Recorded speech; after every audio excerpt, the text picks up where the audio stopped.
Imagine a day at the mall where everything seems ordinary until you find yourself accused of something you didn't do. This is precisely what happened to Mrs. Ruby Jenkins, an elderly woman who faced harassment from security officers. Little did they know, her son was about to arrive. What transpired next left everyone astonished. Keep watching to witness the unfolding of this dramatic tale. Before we dive into the story, we'd love to hear from you. Tell us in the comments where you're tuning in from. It brings us joy to connect with viewers from around the globe. On a calm afternoon in the mall, Mrs. Ruby Jenkins, a kind-hearted elderly woman in her 70s, was out shopping for her routine groceries. With her soft gray hair and a calming presence, she carried herself with grace, even though her pace had slowed over the years. The rhythmic clicking of her cane echoed on the tiled floor as she perused the aisles, a gentle smile lighting up her face. Her shopping trip was nearly over, with her bags filled with essentials: bread, milk, vegetables, and her favorite tea. Though her legs felt a bit weary, she preferred maintaining her independence, believing she could handle her errands on her own. As she neared the exit, she took a moment to breathe deeply, savoring the tranquility before returning home. Suddenly, two security officers, clad in dark uniforms and wearing stern expressions, obstructed her path. Towering over her, their faces portrayed an unmistakable coldness and suspicion. Startled, Mrs. Ruby looked up at them, her eyes wide.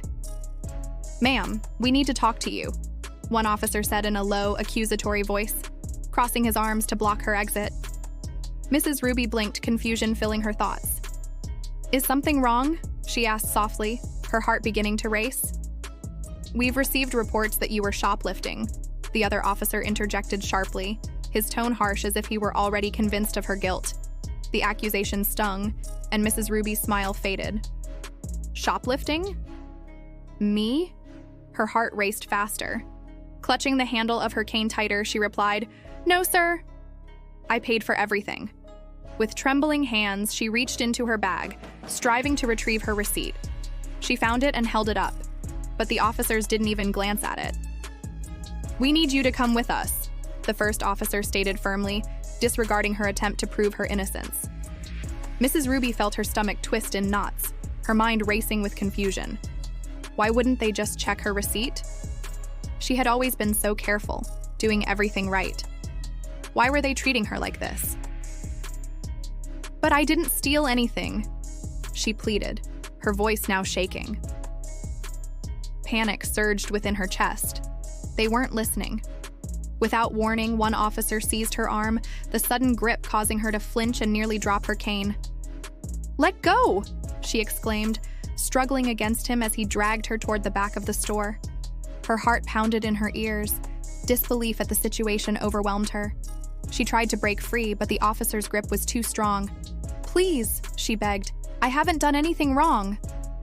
But her appeals fell on deaf ears. The officers were relentless, and pain shot through her weary body.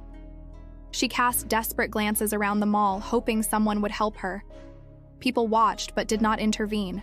They merely whispered among themselves, casting judgmental glances.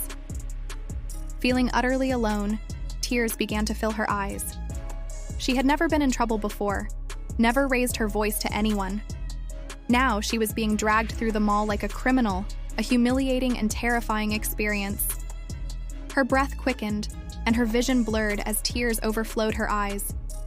In the chaos, her purse slipped from her grasp, and her phone fell with a soft thud on the floor. The officers continued pulling her away, oblivious to the fallen device. But Mrs. Ruby didn't forget. Her heart skipped a beat as she remembered her son, Oliver. He had always told her to call if she ever needed help, and this was a moment she desperately needed him.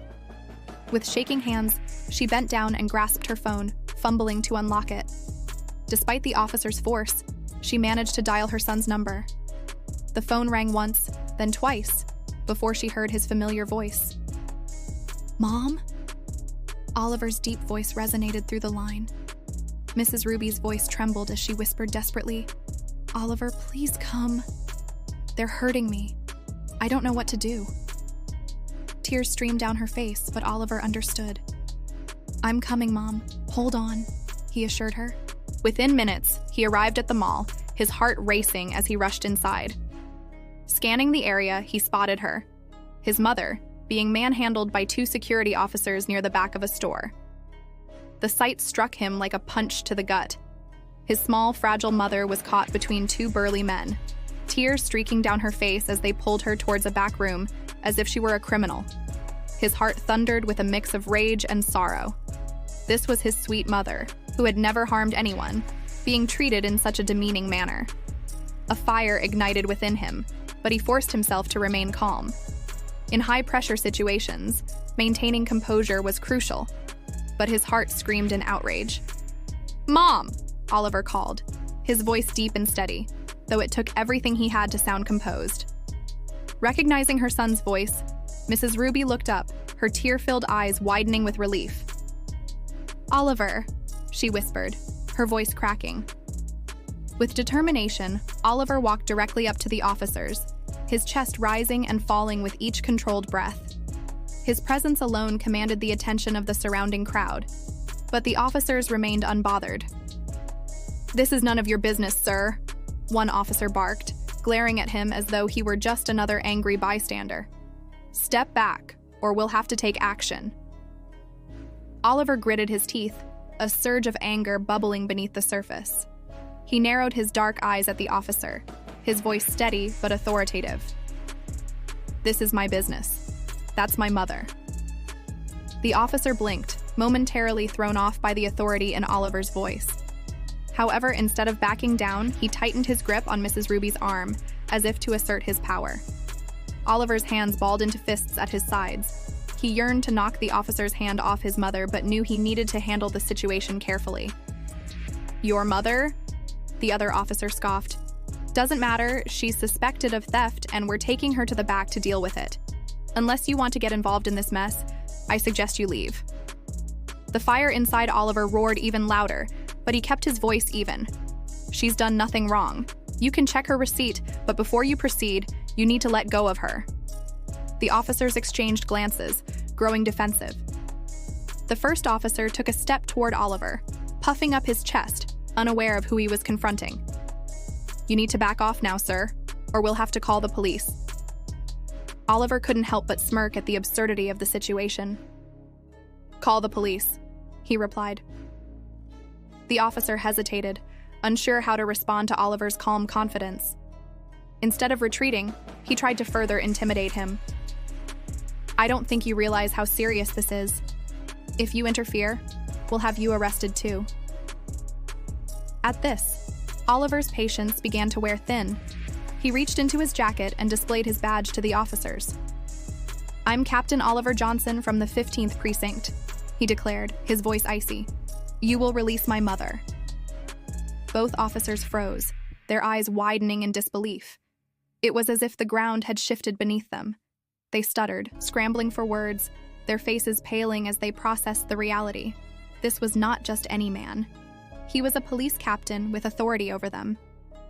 "Captain," one of the officers finally managed to say, releasing Mrs. Ruby's arm. "We didn't know, sir. We were just following orders." Oliver stepped closer, towering over them now, the anger he had controlled still simmering beneath the surface. "So you didn't think to ask?" he pressed, his voice quietly furious. "You didn't bother checking the receipt, listening to her, or treating her with respect?" The officers were silent, one attempting to apologize but stopping short under Oliver's piercing gaze. "What if this was your mother?" Oliver challenged, emotion tightening his voice. "What if she were the one being treated like a criminal, humiliated in front of strangers? Would you still be so quick to lay hands on her?" Their faces flushed with shame.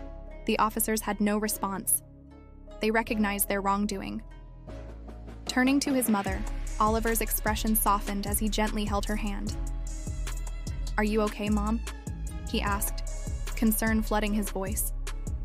Mrs. Ruby nodded slowly, though still shaken. "I'm okay now, Oliver," she whispered, her voice faltering. He squeezed her hand reassuringly before redirecting his attention back to the officers. "You'll be hearing from Internal Affairs about this," he said coldly. "Now get out of my sight." Without a word, the officers backed away, their heads bowed in shame. Wrapping his arm around his mother's shoulders, Oliver led her out of the store, his heart still racing but relieved that she was safe. Mrs. Ruby clung to Oliver's arm, her body still trembling from fear and humiliation. "Thank you, son," she whispered, her eyes brimming with tears. The weight of the moment hit Oliver hard. It ached to see his mother so vulnerable, a woman who had always been strong and proud, now treated in such a despicable manner. As they left the mall, the experience hung heavy in the air, but a sense of satisfaction followed. The officers would be held accountable for their actions. Though Mrs. Ruby's heart still ached from the humiliation she endured, she knew one thing for certain: her brave and loyal son had made things right. If you're enjoying this story and want to hear more captivating tales, don't forget to subscribe to Celeb Corner and turn on notifications. You won't want to miss our next story. Join our community and stay tuned for more amazing content.